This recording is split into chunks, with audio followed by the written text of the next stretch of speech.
ওকে চাপাই দিই মনে মিটিং আর আমার অফিসের সামনে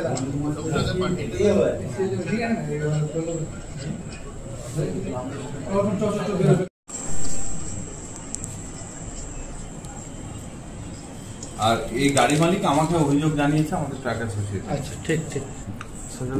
দুপুর সন্ধ্যার দিকে একটা কমপ্লেন্ট হয়েছিল কি মোহাম্মদ বাজার থানার কিছু অফিসার টাকা নিয়েছে গাড়ি ছাড়ানোর জন্য, গাড়ি ছাড়ার জন্য। আমরা প্রিলিমিনারি ইনকোয়ারি একটা করেছি। ইনকোয়ারিতে এই যে দুজন অফিসার প্রিলিমিনারি ইনকোয়ারিতে যেটা পাওয়া গেছে ইন্ডিভিজুয়াল ক্যাপাসিটিতে ওরা এরকম করেছে, সেই জন্য দুজনকে আমরা সাসপেন্ড করেছি। দুজনের এগেনস্ট আমরা further departmental proceeding plus legal action জন্য লিখছি। আমরা সোশ্যাল মিডিয়াতে শেয়ার করেছি, আপনাদের মাধ্যম থেকে বলতে চাই আপনার হেল্প নিয়ে কি বীরভূম পুলিশ এই সবের একদম এগেনস্ট আছে। এইসব আমরা এইসবের এই যে ঘটনা হয়েছে এটার খুব আমার বীরভূম পুলিশের পক্ষ থেকে আমি এদের এই ঘটনার নিন্দা করছি, এটা একদম উচিত না।